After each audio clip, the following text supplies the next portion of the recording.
मूकं करोति वाचालं पंगुं लंघयते गिरिं यत्कृपातमहं वन्दे श्रीगुरुं दिनतारिणं परमानन्दमाधवं श्रीचैतन्य ईश्वरं। नमः ओं विष्णुपदाय कृष्णपृष्ठाय भूतले श्रीमते जयपताक स्वामिनिति नामिने। नमः आचार्यपादाय निताय कृपाप्रदायिने गौरकथा धामदाय नगरग्रामतारिणे।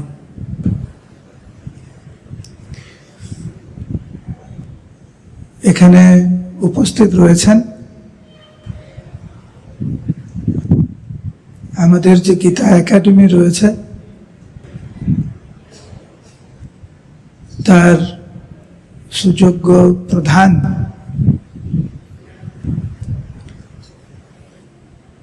এবং প্রায় 6টি সেন্টার দেখাশোনা করছেন এবং 10,000-এরও বেশি ভক্তের যিনি দায়িত্ব নিয়েছেন শ্রীপাদ লক্ষ্মীগোবিন্দ প্রভু, ওনার চরণে আমি সশ্রদ্ধ প্রণতি নিবেদন করি।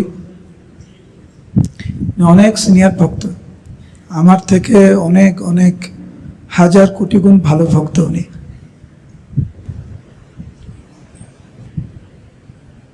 আপনারা নিজেদেরকে সুরক্ষিত বলে মনে করতে পারেন, যেহেতু প্রভু রয়েছেন, আপনাদের দেখাশোনা করছেন। আমি নিজেও ওনার থেকে অনেক অনুপ্রেরণা পাই।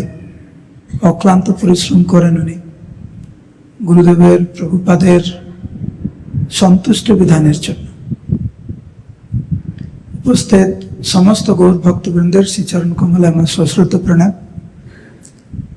আর মঙ্গল প্রভু এখানে উপস্থিত রয়েছেন। মঙ্গল প্রভু সরাসরি আপনাদেরকে দেখাশোনা করেন, তাই তো? আরেকবার উচ্চস্বর বলুন, হরে কৃষ্ণ।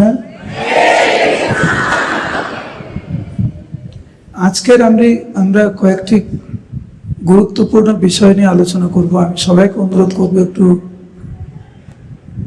মনোযোগ সহকারে শ্রবণ করবেন।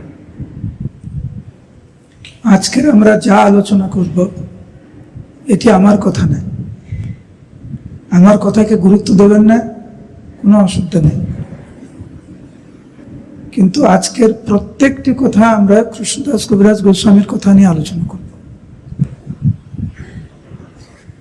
ওনার উপদেশকে যদি আমরা উপেক্ষা করি, গুরুত্ব না দেই, সহজভাবে যদি আমরা গ্রহণ করি,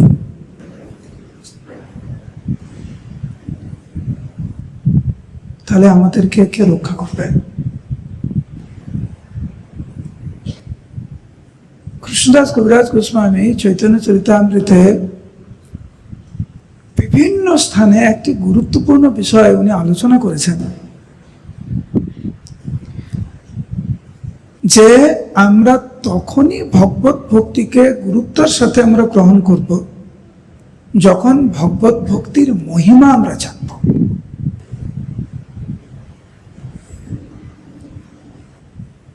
ধরুন আপনারা এখানে বসে আছেন, হঠাৎ করে গুরু মহারাজ এখানে প্রবেশ করলেন, আপনাদের মন তৎক্ষণাৎ পরিবর্তন হয়ে যাবে। এই স্থানের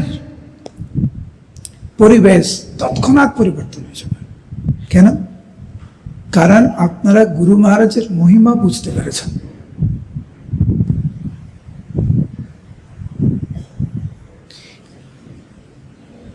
আপনারা তো জানেন না যে এইখানে যারা বসে আছে, আমাকে বলা হয়েছে যে 1000 ভক্ত এসেছেন আপনারা। আপনাদের মধ্যে, এটা শাস্ত্রীয় কথা, আমার কথা নয়, আপনাদের মধ্যে কিন্তু অনেক উন্নত ভক্ত আছে, কিন্তু যেহেতু আমরা তাদেরকে এখনো চিনতে পারিনি, হয়তো আপনার পাশেই বসে আছে, আপনার পাশে বসেই সে মনোযোগ সহকারে এই কথা শ্রবণ করছে, কিন্তু যেহেতু আমরা ওনাকে চিনতে পারিনি, সেই জন্য আমরা ওনাকে সহজভাবে নেই। যেই দিনকার আমরা ওনাকে চিনতে পারবো, ওই দিনকার কিন্তু আমরা সহজভাবে নেব না।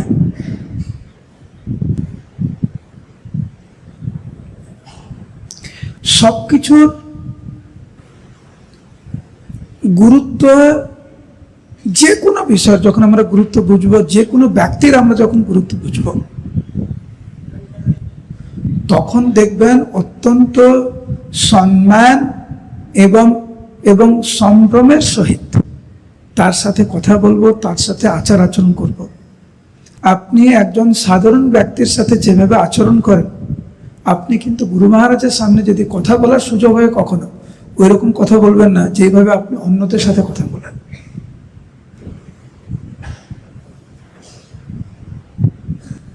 আপনারা বলুন, ভগবান বিষ্ণুর বাহন, উনার নাম কি?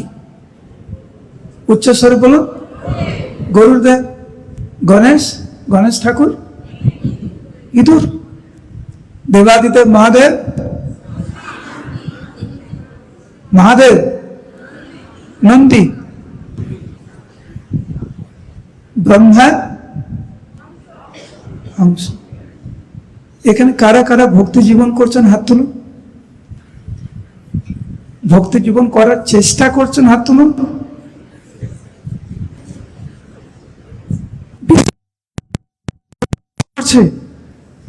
আমি বলছি না যে কারা কারা মহাভাগবত হয়ে গেছেন, আমি শুধু জিজ্ঞাসা করছি ভালো ভক্ত হওয়ার চেষ্টা করছেন কারা কারা, হাত তুলুন। এই ভক্তির বাহনকে বলুন। ব্রহ্মার বাহন হংস, মহাদেবের নন্দী, গণেশ ঠাকুরের ইঁদুর, ভগবান বিষ্ণুর গরুর। আপনার ভক্তি জীবনের বাহন কে? গুরুদেব। একটু ভাবুন, ভেবে বলুন, এমনি এমনি বলে দেবেন না। তো গুরুদেব যদি বাহন হয়, তাহলে আমাদের ভক্তি জীবন কেন এই দুরবস্থা? বলুন।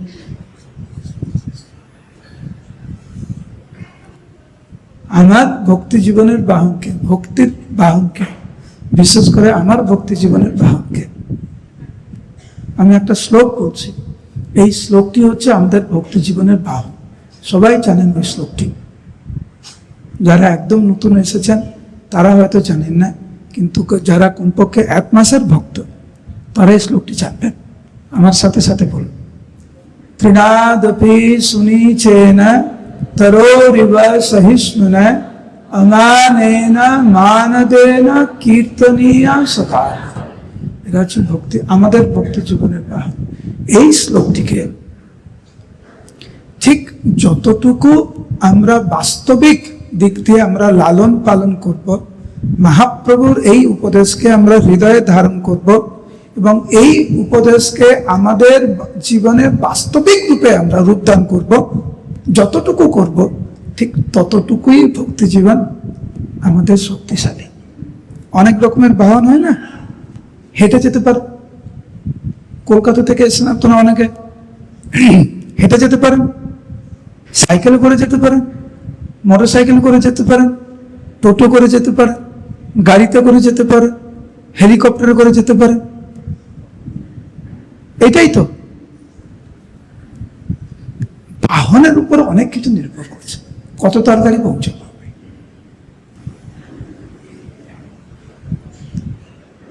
ভক্তি জীবনে বিশেষ করে মহাপ্রভুর এই যে উপদেশ, বিশেষ করে বিনম্রতা, এর উপরে ভক্তি জীবন কতটুকু টিকে থাকবে কতটুকু টিকে থাকবে না তার উপর নির্ভর করবে। আমরা কত তাড়াতাড়ি এখান থেকে ওখানে পৌঁছাবো এটা নির্ভর করবে এই শ্লোকটার উপরে।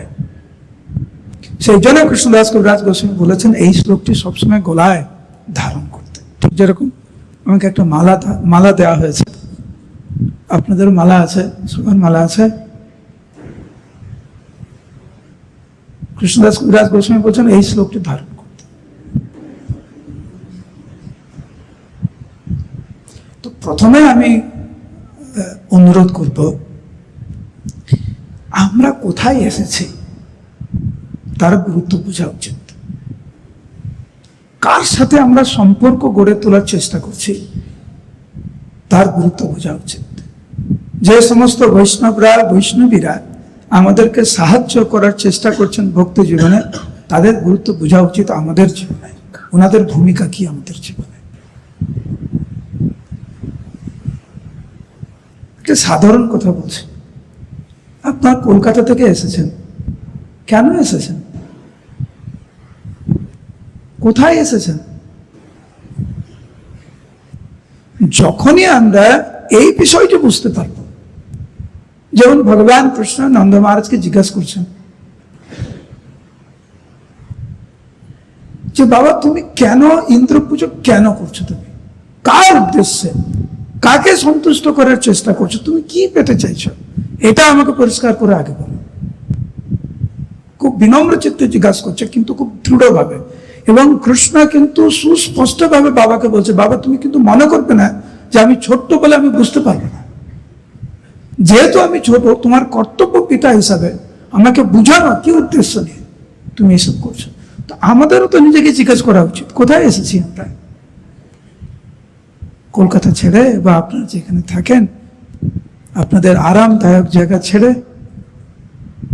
কেন ঘন্টার পর ঘন্টা এখানে বসে আছেন? কোথায় এসেছেন? এটা জানা খুব দরকার। আমরা যে সাক্ষাৎ পরব্রহ্ম মহাপ্রভুর বাড়িতে এসেছি, সেইটাকে বোঝা উচিত। আপনাকে যদি এখন ফোন করা হয় যে গুরু মহারাজ এসেছেন, ওনার ঘরে আছেন, আপনাকে 20 মিনিট সাক্ষাৎ গুরু মহারাজের সাথে কথা বলার সুযোগ দেওয়া হয়েছে, আপনি গুরু মহারাজের ঘরে আসুন, কেমন ভাবে প্রস্তুতি নেবেন আপনি? কেমন বেশভূষা হবে আপনার? কেমন তিলক ধারণ করবেন? কেমন ভাবে পবিত্র হবেন? কেমন ভাবে প্রার্থনা করবেন যে হে গুরুদেব, যেন কোনো অপরাধ না হয়, আপনার সাথে কথা বলার 2 মিনিট সুযোগ হয়েছে, আমি যেন সেই শ্রদ্ধা সম্ভ্রমের সহিত আপনার সাথে কথা বলতে পারি। আমি একটা প্রস্তুতি, কেমন প্রস্তুতি হওয়া দরকার, ঠিক সেই রকম আমরা মায়াপুরে এসেছি, মহাপ্রভুর বাড়ি এসেছি। কেমন প্রস্তুতি নিয়েছি আমরা মহাপ্রভুর বাড়িতে আসার জন্য? এই যে এখানে 2-3 দিন থাকার পরম সৌভাগ্য, এই সময়টুকু আমরা কেমন অতিবাহিত করব? খুব গুরুত্বপূর্ণ। এই মনোভাব নিয়ে যতটুকু সময় আমরা মায়াপুরে থাকবো ততটুকুই আমাদের জন্য পরম মঙ্গলময়। এবং যতটুকু সময় আমরা এখানে থাকবো খুব সহজভাবে নেব আমরা, ততটুকু আমাদের দুর্ভাগ্য।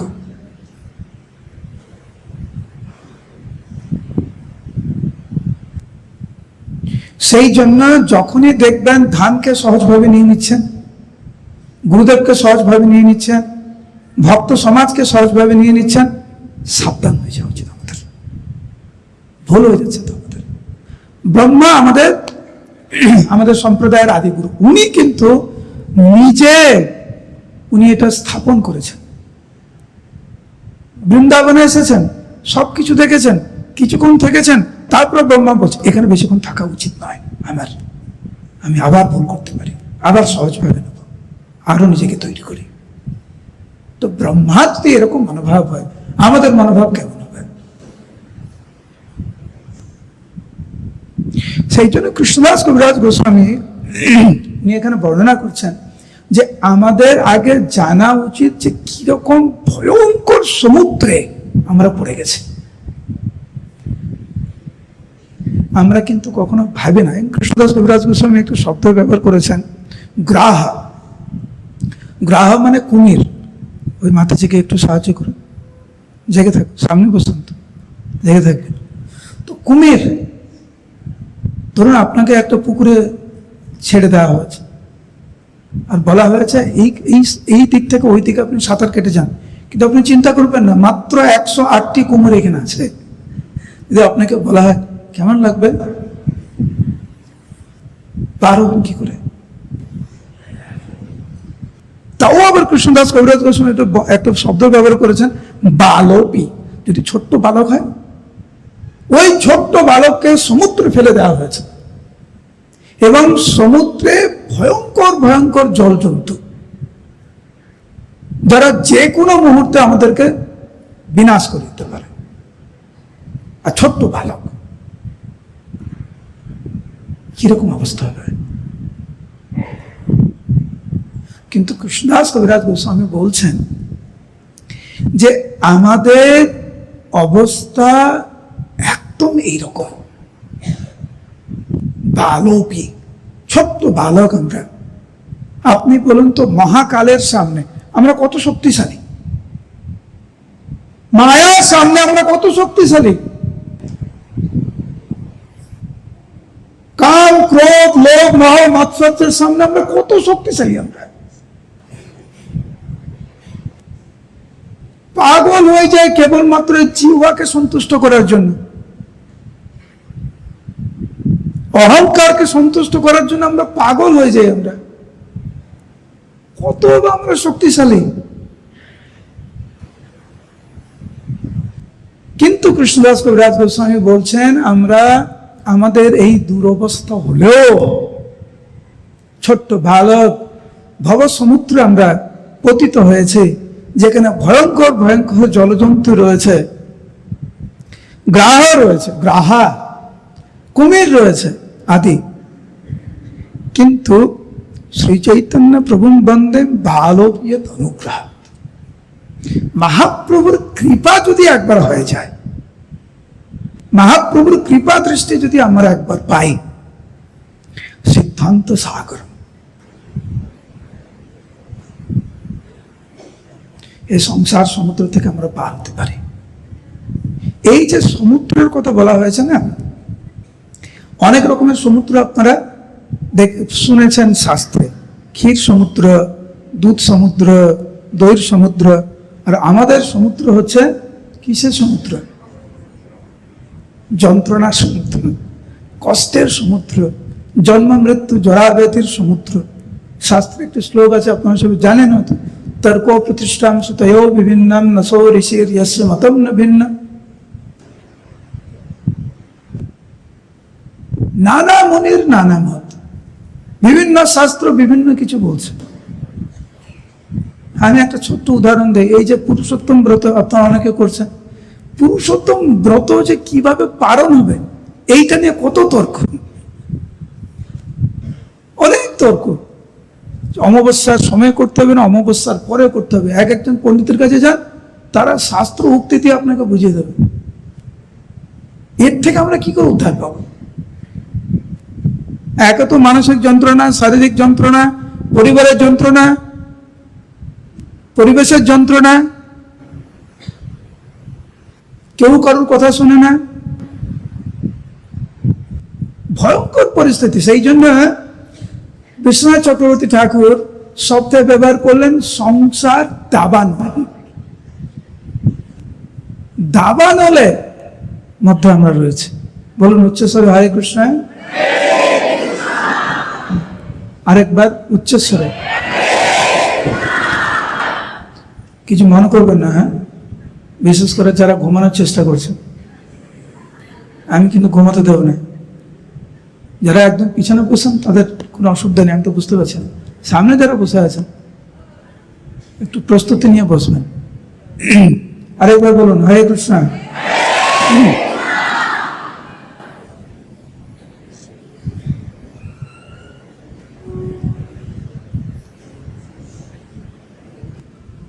আমাদের পরিস্থিতি অনেক জটিল,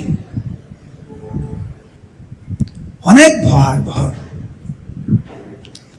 কৃষ্ণদাস কবিরাজ গোস্বামী বলছেন, হে ভক্তগণ, আগে আমরা স্বীকার করি যে আমাদের কি অবস্থা। আমাদের অবস্থা যদি আমরা ঠিকমতো স্বীকার করি, কেবলমাত্র তখনই সংশোধনের প্রশ্ন জাগে। আমি যদি ভাবি আমার কোনো সাহায্যের দরকার নেই, আমি সবকিছু পেয়ে গেছি, তাহলে তো সংশোধন হওয়ার কোনো প্রশ্ন ওঠে না। যখন আমি স্বীকার করব ভগবানের কাছে আমার এই দুরবস্থা, আমার জীবন সদা পাপেরও তো নাহিক পুণ্যের লেশ, পরের উদ্বেগ দিয়াছি যে কত, দিয়াছি জীবেরও ক্লেশ। আমরা যখন এটা স্বীকার করবো যে হ্যাঁ এই যে হচ্ছে আমাদের জীবনধারা,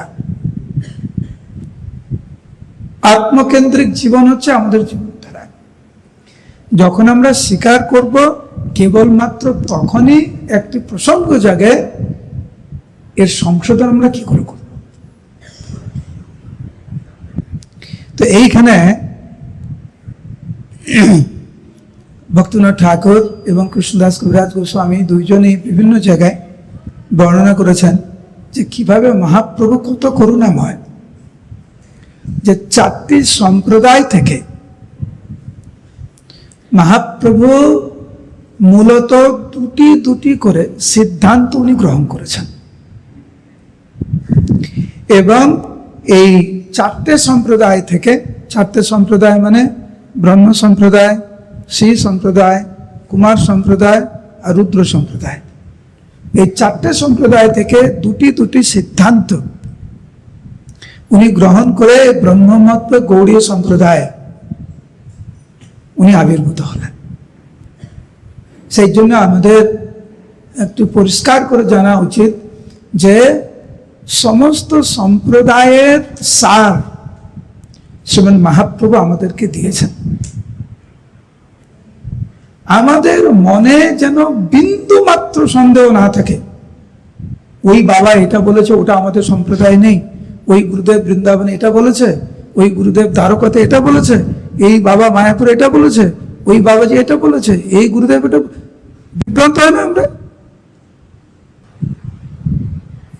বিভ্রান্ত হই বলেই কৃষ্ণদাস কবিরাজ গোস্বামী এই শব্দ উনি ব্যবহার করেছেন, সিদ্ধান্ত সাগরম। যদি ইচ্ছা থাকে সমস্ত বিভ্রান্তিকর পরিস্থিতি থেকে মুক্তি পেতে, প্রকৃত সিদ্ধান্ত জানার যদি ইচ্ছা থাকে, তাহলে মহাপ্রভুর ভক্তি হতে হবে। কারণ মহাপ্রভু সমস্ত সম্প্রদায় থেকে মূল যে বিষয়গুলি রয়েছে সবগুলি মহাপ্রভু নিয়েছেন। তো এইখানে ভক্তিনাথ ঠাকুর নবদ্বীপ ধাম মাহাত্ম্যে খুব সুন্দর করে উনি বর্ণনা করেছেন। যেহেতু আজকের সময় কম, সেই জন্য আমরা ওই বিষয়গুলি নিয়ে আমরা আলোচনা করছি না। কিন্তু সেই মহাপ্রভু যিনি 4টে সম্প্রদায় থেকে সেই সম্প্রদায়ের মূল তত্ত্ব যিনি আমাদের কাছে প্রকাশ করেছেন, উনি আর কেউ নন, নন্দসুত বলি যারে ভাগবতে গাই, সেই কৃষ্ণ অবতীর্ণ চৈতন্য গোসাই। সেই ভগবান কৃষ্ণ চৈতন্য গোসাই রূপে। আমার গুরুদেব সবসময় চৈতন্য দেব এই শব্দটি ব্যবহার করে আমি শুনেছি অনেক ক্লাসে, চৈতন্য দেব উনি শব্দটি ব্যবহার করেন। শ্রীমৎ মহাপ্রভু অবতীর্ণ হলেন।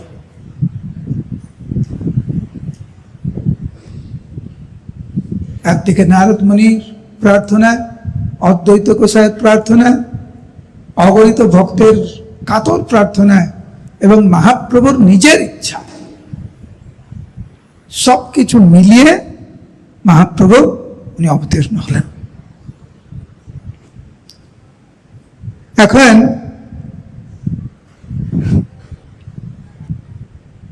আমাদের সম্প্রদায়ের নাম হচ্ছে ব্রহ্মমাধ্ব গৌড়ীয় সম্প্রদায়। বলুন সবাই, বলুন ব্রহ্মা মাধ্ব গৌড়ীয় সম্প্রদায়, বলুন। তা আমাদের সম্প্রদায়ের নাম হচ্ছে এটা। ভগবান ব্রহ্মাকে উপদেশ দিয়েছেন, ব্রহ্মা নারদ মুনিকে দিয়েছেন, এইভাবে এসেছেন। সেই গোবিন্দ ভোজি আমি দেহ মোহপতি।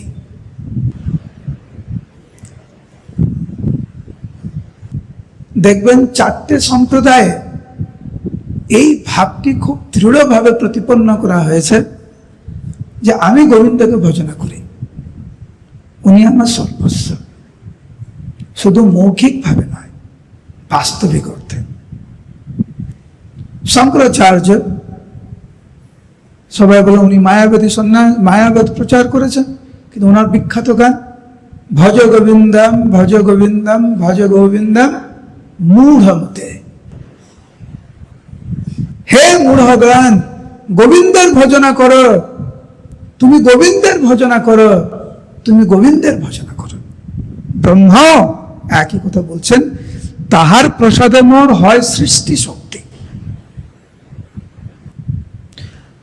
আমরা জীবনে যা কিছু ভালো করতে পারছি, এটা গোবিন্দের বিশেষ কৃপা। তব ইচ্ছা মতো ব্রহ্মা করেন সৃজন, ভক্তমী ঠাকুর গাইছেন, তব ইচ্ছা মতো ব্রহ্মা করেন সৃজন, তবে ইচ্ছা মতো বিষ্ণু করেন পালন, তব ইচ্ছা মতো শিব করেন সংহার। ভগবানের ইচ্ছায়। আজকের আমরা ক্লাসের প্রথমেই আমরা আলোচনা করছিলাম যে আমাদের ভক্তি জীবনের বাহন হচ্ছে বিনম্রতা। তো ভক্তের জীবনে দেখবেন যখনই কোনো কিছু ভক্ত কোনো কিছু করতে পারে, কিছু ভালো বললো, কিছু ভালো গাইলো, কিছু ভালো রান্না করলো, কিছু ভালো কিছু যে কিছু ভালো কিছু করলো, তৎক্ষণাৎ বিনম্র চিত্তে ওটা গুরুদেবের চরণে, ভগবানের চরণে অর্পণ করতে। ওই বিনয় ভাব যতক্ষণ থাকে ততক্ষণ ভক্তি জীবনে এগোয়। আর যেই মুহূর্তে ভাবে এটা আমি করে ফেললাম, তখন ইংরেজিতে দুটো শব্দ আছে, একটা হচ্ছে স্ট্যাটিক, আরেকটা হচ্ছে এক্সট্যাটিক। স্ট্যাটিক মানে দাঁড়িয়ে যাওয়া, এক্সট্যাটিক মানে অপ্রাকৃত আনন্দ। যখনই অহংকার আসে তখন স্ট্যাটিক, দাঁড়িয়ে যাবে, আর এগোবে না। আর যখন বিনম্রতার সহিত ভক্তি জীবন পালন, তখন এক্সট্যাটিক, অপ্রাকৃত আনন্দ। তো ব্রহ্মা এখানে বিনম্র চিত্তে স্বীকার করে নিচ্ছেন, তাহার প্রসাদে মোর হয় সৃষ্টি শক্তি। হে প্রভু, আমি যতটুকু যা কিছু করছি তোমার কৃপায়, আমার পক্ষে সম্ভব নয়। একটু ভাবুন, আজকের আপনারা যেই জায়গায় পৌঁছেছেন, 10 বছর আগে কোথায় ছিলেন?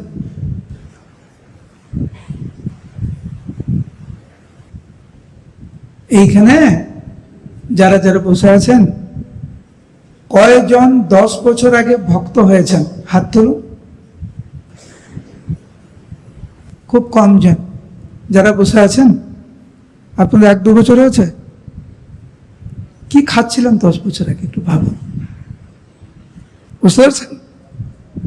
কি পান করছিলেন যাতে ঘুম না আসে, যাতে জাগ্রত থাকেন? কি পান করতেন, কি খেতেন? যখন মন খারাপ হয়, আমি এটা ক্লাসে আগেও বলেছি, আমাদের একজন ভক্ত আছে, গৃহস্থ ভক্ত, তো ওর সাথে আমি কথা বলছিলাম যে ও একটু রাগী, এখন অনেক ঠান্ডা, অনেক শান্ত হয়ে গেছে।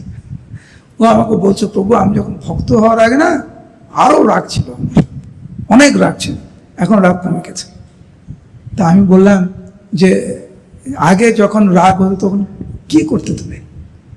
অনেক রাগ হতো। ও তখন আমাকে একটা উদাহরণ দিচ্ছে যে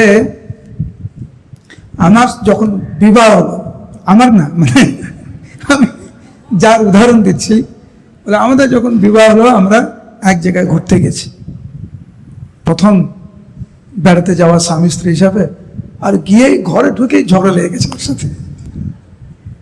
এই সংসারে যেরকম রীতিনীতি হয় আর কি। আমার এত রাগ ধরেছে, আমার পকেটে 1 প্যাকেট সিগারেট ছিল, আমি সমুদ্রের ধারে গিয়ে একটার পর একটা টানতে আছি। যে এখন তুমি কি করো? এখন যখন রাগ হয়, আগে তো আগের মতো রাগ হয় না, এখন যখন রাগ হয় জপমালাটা নেই আর জপ করি, 5-7 মিনিট মানে পুরো শান্ত হয়ে যায়। হরে কৃষ্ণ। আমাদের ভাবা উচিত আমরা কোথায় ছিলাম 10 বছর আগে, 5 বছর আগে, ভক্ত হওয়ার আগে। জীবন ধারা কেমন ছিল, আমাদের চিন্তাধারা কেমন ছিল? এটা কার কৃপা? গুরুবর্গের কৃপা, বৈষ্ণবদের কৃপা, বিশেষ করে গোবিন্দের কৃপা। এই দিয়ে ব্রহ্মা স্বীকার করে নিচ্ছেন যে অনেকে অনেক কিছু ভাবে, আমি সৃষ্টিকর্তা, আমার এত শক্তি, ইত্যাদি ইত্যাদি। হে প্রভু, তোমার প্রসাদে মোর হয় সৃষ্টি শক্তি। আমি যতটুকু যা কিছু করি তোমার কৃপায় করি। এবং একজন ভক্তের জীবনে যতক্ষণ পর্যন্ত এইরকম মনোভাব থাকে, দেখবেন ততক্ষণ পর্যন্ত তার যে বাহন, হ্যাঁ, সে দৌড়াচ্ছে। বলছিলাম না, বাহন, আমাদের ভক্তি জীবনের বাহন হচ্ছে বিনম্রতা, বা মহাপ্রভুর এই শিক্ষাষ্টকের শ্লোকটি। আর যখনই আমাদের এর বিপরীত কোনো চিন্তা ভাবনা আসে, তখন বাহনটা খুব দুর্বল হয়ে যায়। তখন হেলিকপ্টারের পরিবর্তে হাঁটতে শুরু করতে হয়। এখান থেকে কলকাতা যাবেন, হাঁটতে হাঁটতে যাবেন। বলুন হরে কৃষ্ণ। এই জন্যই কৃষ্ণদাস কবিরাজ গোস্বামী এই উদাহরণ আমাদেরকে দিয়েছেন। আমাদের ভুল কিন্তু হয়। আমরা আজকে যেটা নিয়ে আলোচনা করছি, কৃষ্ণদাস কবিরাজ গোস্বামীর কথা নিয়ে আলোচনা করছি, আমাদের ভুল ভ্রান্তি হয় এবং আমাদেরকে শেখানোর জন্য ভগবানের মহান মহান ভক্তরা ওনারাও ভুল করেন, যাতে আমরা ওনাদের থেকে শিক্ষা পাই। ভগবানের ইচ্ছায় ওনারা ভুল করেন, কিন্তু ওনারা কি করে ভুল করবে? আপনারা বলুন তো, অর্জুন, আপনার গীতা কোর্সের আপনারা সমস্ত শিক্ষার্থী, অর্জুন ভুল করতে পারে? ভক্ত সিমি সখা চৈতি রহস্য হেতু উত্তম, ভগবানের সখা, ভগবানের পরম ভক্ত, সে বিভ্রান্ত হতে পারে? কি করে সম্ভব? যে ভগবানের সাথে একসাথে বসে প্রসাদ পায়, এক বিছানায় শয়ন করেন, একসাথে বসে গল্প করেন, ভগবান যাকে আলিঙ্গন করেন, ভগবানের যার সাথে রহস্য করে ঠাট্টা করে, সে কখনো বিভ্রান্ত হতে পারে? অর্জুন কি করে বিভ্রান্ত হলো? ভগবানের ইচ্ছায়।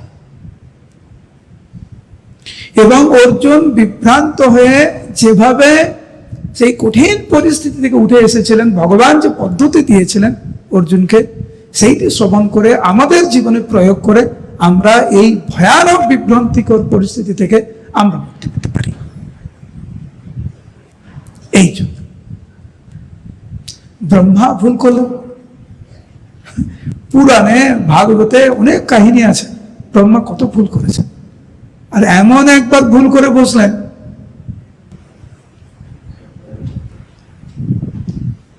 যার থেকে উনি এসেছেন,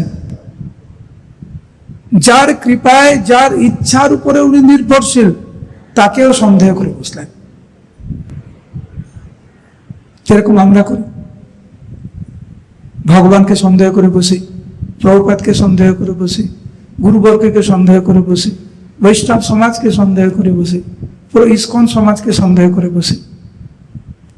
ব্রহ্মা ভগবানকে সন্দেহ করে বসলেন। এ কি করে ভগবান হয়? তো সাধারণ বালকের মতো খেলছে, বন্ধুদের উচ্ছিষ্ট পাচ্ছে, বন্ধুদের কাছে হেরে যাচ্ছে, চুরি করছে, মা বাবার থেকে বকা খাচ্ছে। এই আমার জুতোটা নিয়ে বাবা বলছে, আর জুতো মাথায় করে নিয়ে আসছে। এ কি করে ভগবান হয়? আবার রাত্রিবেলা মাকে গিয়ে বলছে, মা আমি ঘুমাতে পারছি না। বাবা বলছে, কি হয়েছে? আমার খুব ভয় করছে। কেন?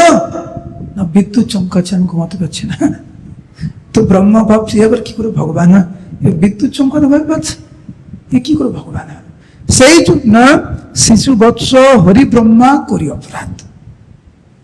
ভগবানকে সন্দেহ করে ভগবানকে পরীক্ষা করতে চাইলেন, এ ভগবানকে না। সেই জন্য ভগবানের যে সমস্ত বন্ধুরা ছিল সবাইকে চুরি করলেন, গাভীদের চুরি করলেন। কিন্তু যখন বুঝতে পারলেন আমার ভুল হয়ে গেছে, অপরাধ ক্ষমাইতে মাগেন প্রসাদ। আমরা কি করি? ভুল করি, তারপরে কি বলবো? আমার কোনো দোষ নাই, আমি কিচ্ছু করি নাই, সব ওনার দোষ। এইটি হচ্ছে আমাদের আর ব্রহ্মার মধ্যে পার্থক্য। ব্রহ্মা ভুল করলেন, তৎক্ষণাৎ অনুশোচনা করলেন, স্বীকার করলেন, ভগবানের পায়ে পড়ে হলেন।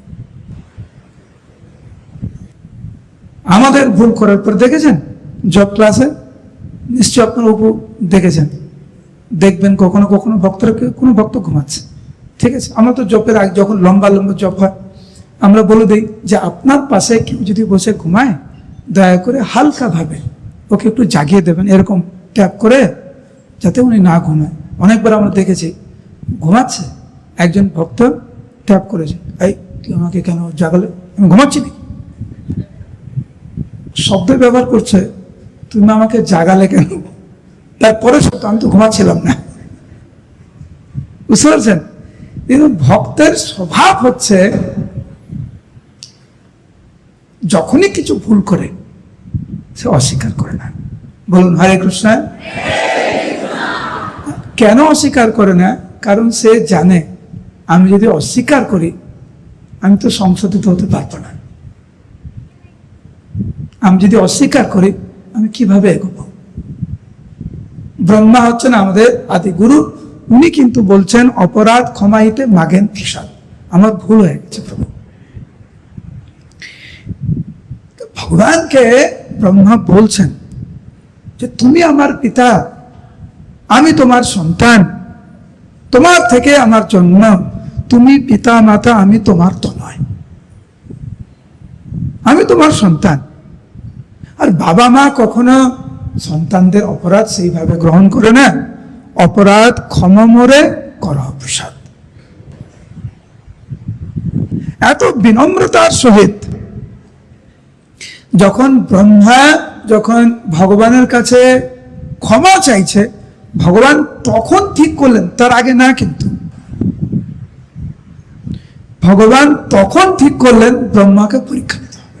ও কি সত্যিকারের কি ক্ষমা চাইছে নাকি বানিয়ে বানিয়ে বলছে?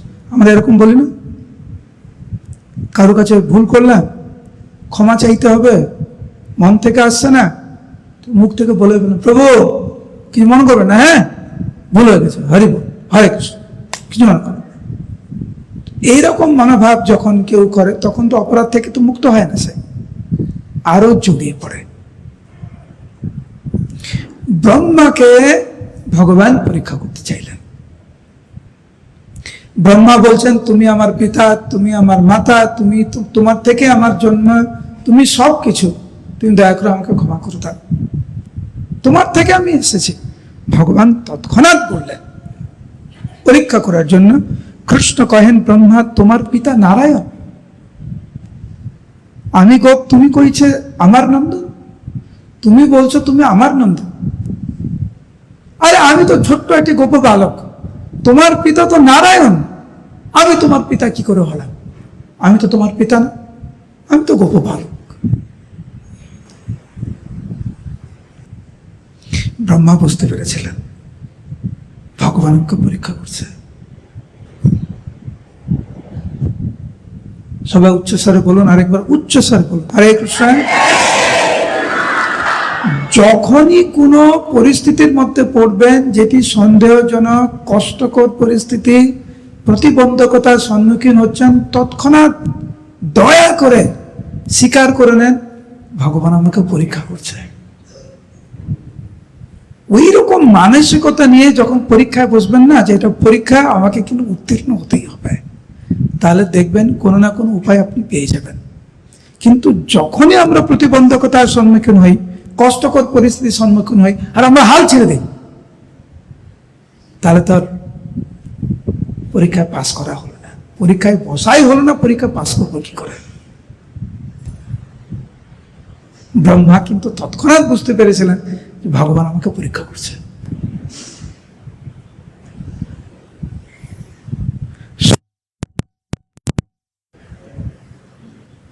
তুমি নারায়ণ শুনো তাহার কারণ। ভগবান বলছেন আমি তো নারায়ণ না, তুমি তো নারায়ণের ছেলে, আমি তো গোপ শিশু, আমি তো গোপ বালক।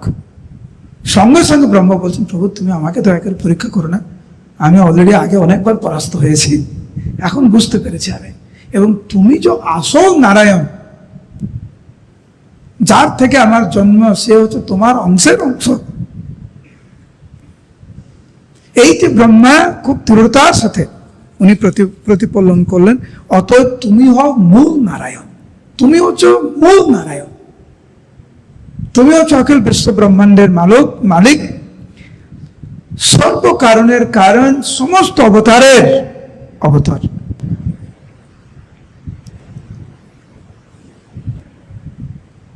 শুনেছেন এই শ্লোকটি, এতে চমসকলা পুংস কৃষ্ণস্তু ভগবান স্বয়ং। সমস্ত অবতারের অবতারী উনি।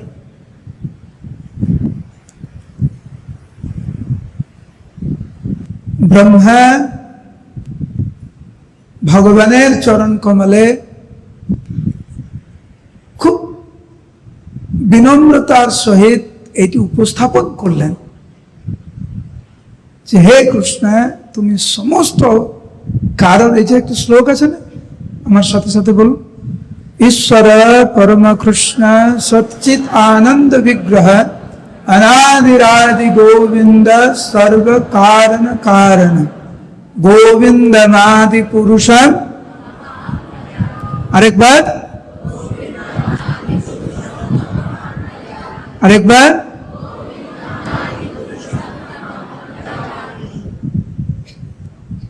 হে কৃষ্ণ, আমি পূর্ণরূপে তোমার চরণ কমলে পূর্ণরূপে আত্মসমর্পণ করছি।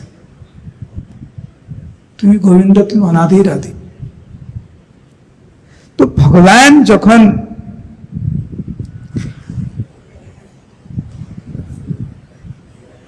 ব্রহ্মার কাতর প্রার্থনা শুনলেন, ভগবান স্বীকার করলেন। ভগবান সেই ভক্তকে সাহায্য করার জন্য সেইভাবে এগিয়ে আসেন, যখন বিনম্রতার সহিত ভক্তগণ ভগবানের অহৈতুকী কৃপা চায়, ওনার কৃপার উপরে নির্ভরশীল হতে চায়, তখন ভগবান নিজেকে আরো বেশি করে উজাড় করতেন।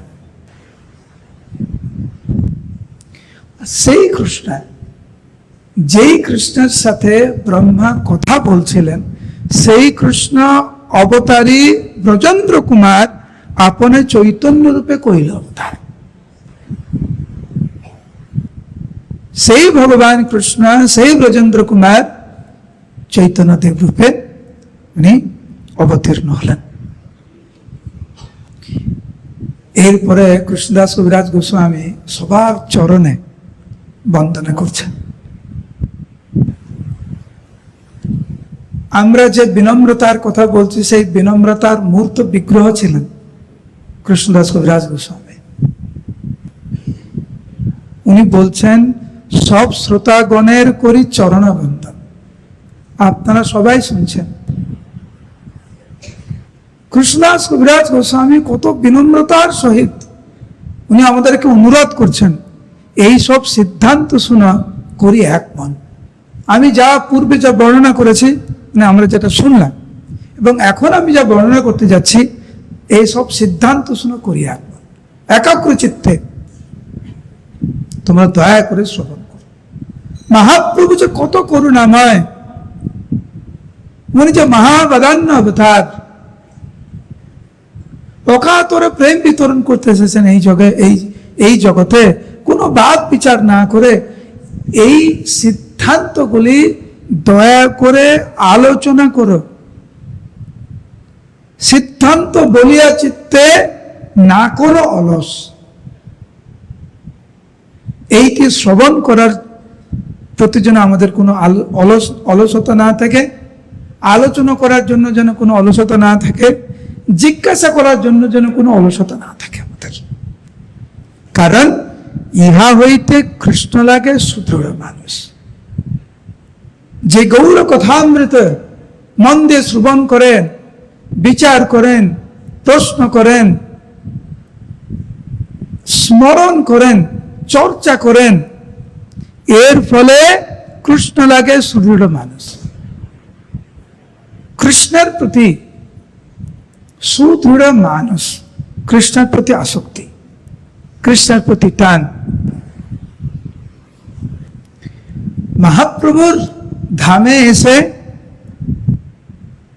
এইখানে কয়েকদিন থাকার যে পরম সৌভাগ্য, এর ফলে যেন আমাদের মহাপ্রভুর প্রতি আসক্তি যেন বৃদ্ধি পায়। এইটি ছাড়া আমাদের আর কোনো কারণ নেই। ভক্তি জীবনে এসেছে, বিশেষ করে ইস্কনের ভক্তবৃন্দরা সব মহাপ্রভুর ভক্ত। আমাদের কাছে নবদ্বীপ ধাম এবং বৃন্দাবন ধামের মধ্যে কোনো পার্থক্য নাই। মহাপ্রভু এবং কৃষ্ণের মধ্যে কোনো পার্থক্য নাই। নিত্যানন্দ প্রভু এবং বলরামের মধ্যে কোনো পার্থক্য নাই। সেই বৃন্দাবন, এই নদিয়া। এই রকম মানুষে যারা কৃষ্ণ সেবা করেন, তাদের ভক্তি জীবন সফল, তাদের ভক্তি জীবন মহিমান্বিত।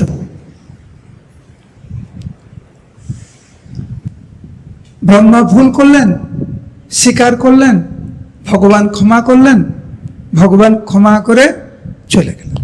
আর ব্রহ্মা মনে মনে অনেক অনুতপ্ত করছেন, ভগবানকে কি করে চিনতে পারলাম না আমি, আবার যদি ভুল হয়। সেই জন্য মনে মনে বিচারিয়া বসিয়া নির্জনে। আপনারা কখনো নির্জনে বসেন? বলুন হরে কৃষ্ণ। নির্জনে বসেন? বসেন না। নির্জন মানে কি? কি ভাবছেন? জঙ্গলে একা একা? আপনারা কখনো একা একা বসেন না? বসেন তো। শুধু পার্থক্য হচ্ছে একা একা বসে আমরা কি ভাবি, মনে মনে সকালবেলা ভাবি দুপুরে কি খাবো, দুপুরে ভাবি রাত্রে কি খাবো, এটা হতে পারে। আরেকটি হচ্ছে আমরা ভক্তি জীবনে কিভাবে অগ্রসর হব, মায়ার সংসারের বন্ধন থেকে কিভাবে আমরা মুক্ত পাব, মহাপ্রভুর প্রতি কিভাবে আমাদের আসক্তি বৃদ্ধি পাবে, কৃষ্ণ ভক্তিতে কিভাবে আমরা এগিয়ে যাব। আর বিশেষ করে কৃষ্ণদাস কবিরাজ গোস্বামীর এই যে সিদ্ধান্ত যে ভক্তি জীবন নির্ভর করে আমাদের বিনম্রতার মনোভাবের উপরে, আমাদের ভক্তি জীবন নির্ভর করে মহাপ্রভুর এই যে শিক্ষা, চৈতন্য আমাদের শিক্ষাষ্টকের যে প্রথম শ্লোক, সেই শ্লোকটি আমাদের জীবনে কিভাবে আমরা বাস্তবিক রূপদান করছি তার উপরে। এই বিষয় নিয়ে, এই বিষয়টি নির্জনে ভাবা উচিত আমাদের। আমার পরে পরে বলুন প্রভুপাদের কথা। প্রভুপাদ লিখছেন, বলুন, বৃন্দাবন ধামে আমি,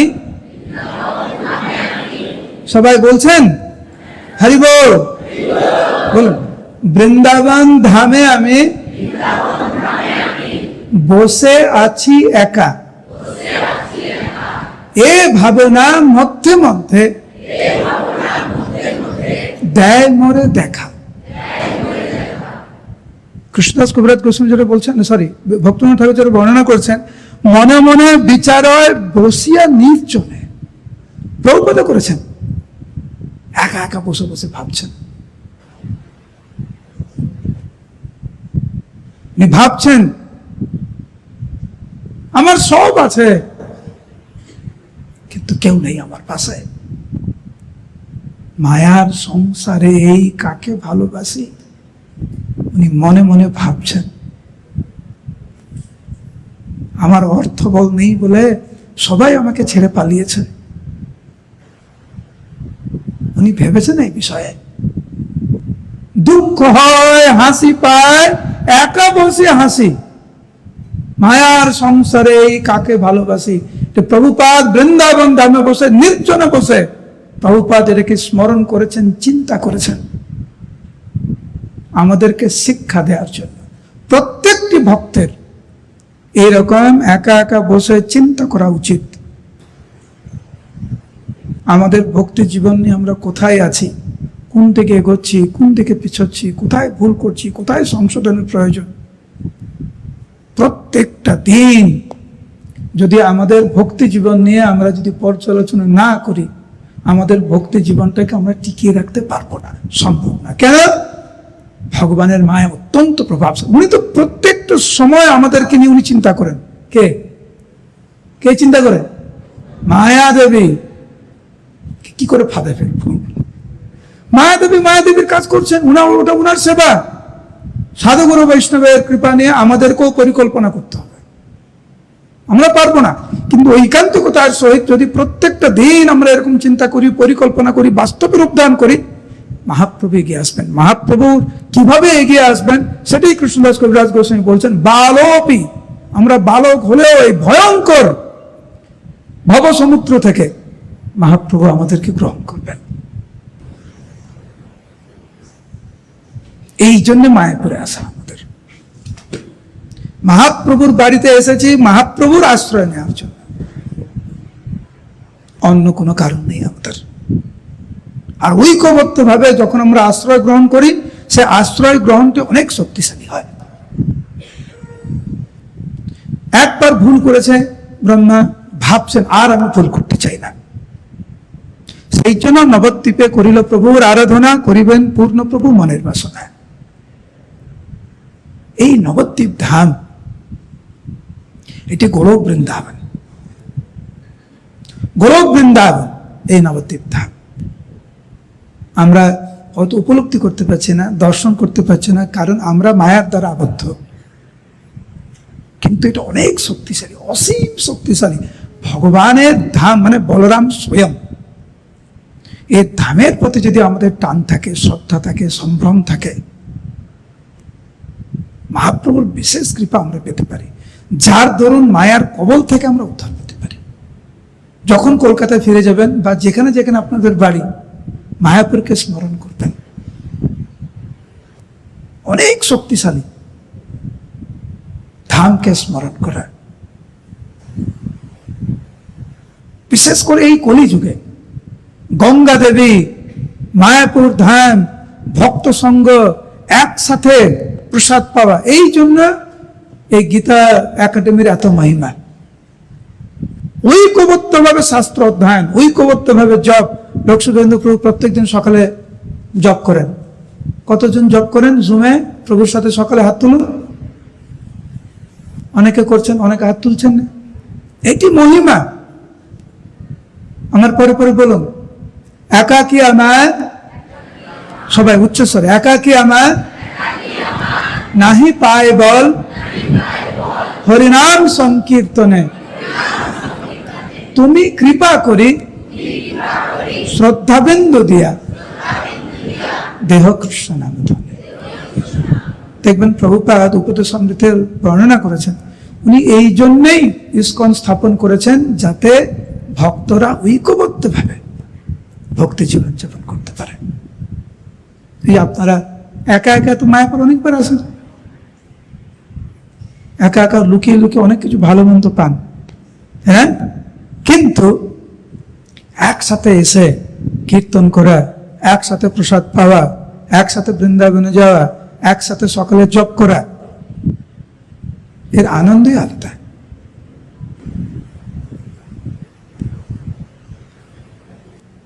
ব্রহ্মা আমাদেরকে শিক্ষা দিলেন ধামের আশ্রয় গ্রহণ করার জন্য, সেই জন্য উনি নবদ্বীপ ধামে আসলেন। মহাপ্রভুর কাছে কাতরভাবে প্রার্থনা করলেন, মহাপ্রভু অবতীর্ণ হলেন। ভগবান যখন অবতীর্ণ হন, স্বাভাবিকভাবে ভগবান সন্তুষ্ট হয়ে ভক্তকে জিজ্ঞাসা করেন, তুমি কি চাও? আমি দেখেছি আমার যতটুকু শাস্ত্র অধ্যয়ন করা, কয়েকজন ভক্তের বর প্রার্থনা আমার কাছে কল্পনাতে ছিল। বলুন হরে কৃষ্ণ। কয়েকজন সামনে বসে আছে, আপনারা দু হাত তুলে বলুন হরে কৃষ্ণ। হরে বল। কয়েকজন ভক্তের প্রার্থনা আমার কাছে খুব অদ্ভুত লেগেছে। একজন হরিদাস ঠাকুর, বাসুদেব দত্ত, শ্রীবাস ঠাকুর অদ্ভুত অদ্ভুত বর প্রার্থনা করেছেন। আরেকজন অদ্ভুত বর প্রার্থনা করেছেন সাক্ষাৎ পরব্রহ্ম ভগবান ওনার সামনে, উনি হচ্ছেন ব্রহ্মা। আমাদের সম্প্রদায়ের প্রধান মহাপ্রভু আবির্ভূত হলেন এই অন্তর্দ্বীপে। ভগবান ওনাকে জিজ্ঞাসা করছেন, তুমি কি চাও? ব্রহ্মা এখানে বলছেন, যদিও এটা আমাদের পক্ষে মানা কিন্তু খুব মুশকিল। আমাদের কাছে অন্য ভক্তের সামনে খাটো হওয়া, ছোট হওয়া, মতনস্তক করা, মাথা নিচু করে চলা আমাদের পক্ষে অনেক কষ্টকর। আমরা মাথা উঁচু করে চলতে চাই, আমরা বদ্ধজীব, নিত্যবদ্ধ, সেই জন্য আমরা মাথা নত করতে চাই না।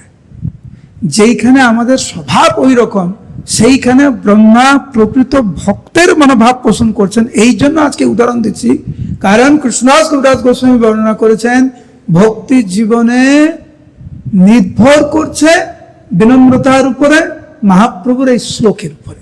সেই জন্য উদাহরণটা টানছি আমি।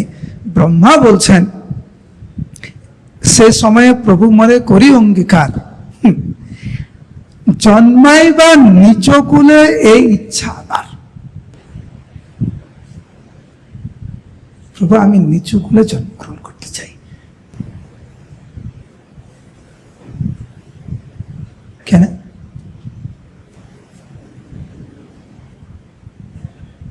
যাতে কেউ আমাকে নিয়ে বেশি না ভাবে। এখানে কেউ আছেন টাটার নাম শোনেননি? হাত তুলুন। টাটা কোম্পানির নাম শোনেননি? আমাদের তো জুতো সেলাই থেকে চণ্ডীপাঠ সবই টাটা আছে। হ্যাঁ, টাটা সল্ট থেকে শুরু করে এখন তো টাটা ভারতবর্ষে প্রথম এরোপ্লেন বানালো, সবই বানাচ্ছে। কে নাম শুনেননি? রিলায়েন্সের নাম কে শুনেননি? সবাই নাম শুনেছে।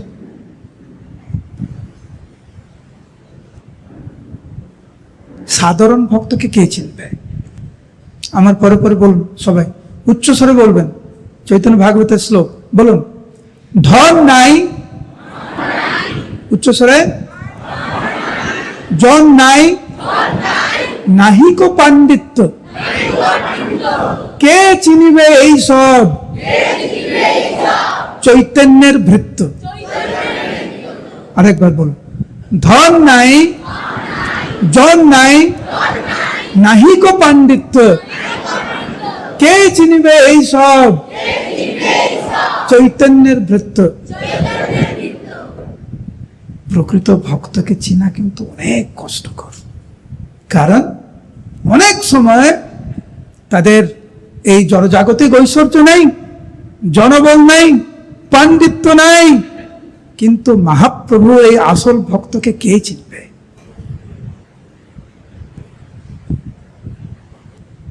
এইখানে ব্রহ্মা বলছেন, প্রভু আমাকে এমন করে জন্মগ্রহণ করতে দিন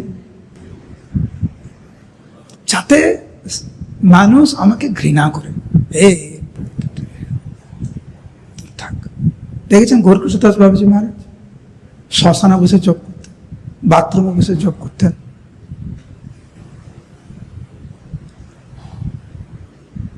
একজন এসে গৌরকৃষ্ণদাস বাবাজি মহারাজকে, অনেকে এসেছে, অনেক লীলা আছে, গৌরকৃষ্ণদাস বাবাজি মহারাজ, জগন্নাথ দাস বাবাজি মহারাজ যখনই বুঝেছে এদের প্রশ্ন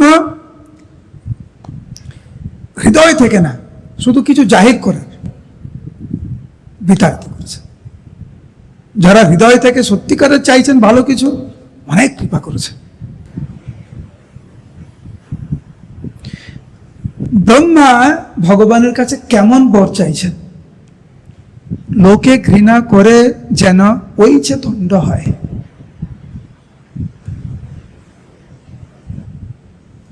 মহাপ্রভুর ভক্ত হয় এত সোজা না, কারণ মহাপ্রভুর ভক্ত যত বৈরাগ্য প্রধান। একজন ভক্তের কাছে অনেক কিছু থাকতে পারে, দেখবেন কোনো কোনো ভক্তের কাছে অসীম ঐশ্বর্য, কিন্তু ঐশ্বর্যের প্রতি কোনো পরোয়া নেই। আমি কদিন আগে একটা ক্লাসে উদাহরণ দিয়েছিলাম, আমাদের অম্বরীশ ইস্কনের প্রভুপদের যিনি অত্যন্ত প্রিয় শিষ্য, আমাদের এই মন্দিরের জন্য অনেক অর্থ দিয়েছেন, কয়েকশো কোটি টাকা দিয়েছেন, কয়েকশো কোটি টাকা। একবার আমি গিয়েছি আমেরিকাতে আলাচতে, তা আমি প্রভুকে জানি, তো আমি দেখছি উনি সানডে মন্দিরে এসেছেন, সানডে আমি গিয়েছি, তো দেখছি যে ক্লাসের যারা বসে গেছেন অম্বরীশ প্রভু সবাইকে বসার জন্য সবাইকে আসন দিচ্ছে, সবাইকে একটু প্রভু একটু আসেন, একটু বসুন, প্রভু একটু আসুন। অম্বরীশ প্রভু কয়েকশো কোটি টাকা মন্দিরের সামনে দিয়েছে, কোনো পরোয়া নেই। যা কিছু ভগবানের আশীর্বাদে পেয়েছেন নির্দ্বিধায় ভগবানের সেবায় যুক্ত করেছেন, যা প্রতিভা ভগবানের আশীর্বাদে পেয়েছেন ভগবানের সেবায়। পূর্বে জয়ছে মায়ায় মোহিত কইলা, মরে তাহা না করিবা প্রভু। এই কেন? যাতে মায়া দ্বারা আচ্ছন্ন না হন।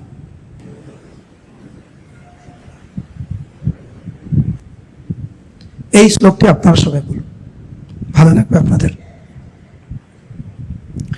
অনেকগুলো শ্লোক, দুটো শ্লোক আপনারা বলুন। ব্রহ্মা এই প্রার্থনা করার পরে ভগবানকে প্রার্থনা করছেন, বলছেন, আপনারা বলুন, উচ্চস্বরে বলবেন, এমন করে বলুন যে আপনিও ভগবানের কাছে এটা চাইছেন। ধামে আছেন, মহাপ্রভু আপনাদের কথা শুনছেন। যখন বাড়িতে আসেন, কারুর বাড়িতে আসেন, উনি তো আপনার কথা শুনে। আপনারা কোথায় এসেছেন? বলুন, মহাপ্রভুর বাড়ি। কোথায় এসেছেন? আপনারা কোথায় আছেন? মহাপ্রভু বাড়িতে এসেছেন, মহাপ্রভুর কাছে প্রার্থনা করছেন। আমার পরে পরে বলুন, ঘুচাইবা আমার দারুণ দুষ্টমতি, করাইবা তোমার শ্রী নামে গাঢ়রতি, অনুক্ষণ তোমার ভক্তের সঙ্গ চাই, জীবনে মরণে যেন তোমারে দিয়াই। দিয়াই মানে তোমাকে যেন ধ্যান করতে পারি। আজকের আমরা যা শ্রবণ করলাম, এইটা যদি আমরা হৃদয়ে ধারণ করতে চাই, লালন পালন করতে চাই, এই যে সরঙ্গ শরণাগতি হইবে যাহার, তাহার প্রার্থনা শুনে শ্রীনন্দ কুমার। এই সরঙ্গ শরণাগতির প্রথম কিন্তু দৈন্য। মহাপ্রভুর প্রথম চৈতন্য, আমাদের মহাপ্রভুর শিক্ষাস্তকের এই যে শ্লোক তৃণাদপি শুনেছেন, ওইটাই কিন্তু সবকিছুর ভিত্তি। ওইটা যদি থাকে, আমরা যে ছোট্ট বালকও যদি হই, আমাদের ভবসমুদ্রে আমরা পতিত, সেখানে কুমিরের মতো তিমঙ্গলা কত ভয়ানক ভয়ানক জলজন্তু আছে, মহাপ্রভু আমাদেরকে উদ্ধার করবেন। এটি শাস্ত্রীয় সিদ্ধান্ত। হরে কৃষ্ণ কৃষ্ণ কৃষ্ণ হরে হরে, হরে রাম রাম রাম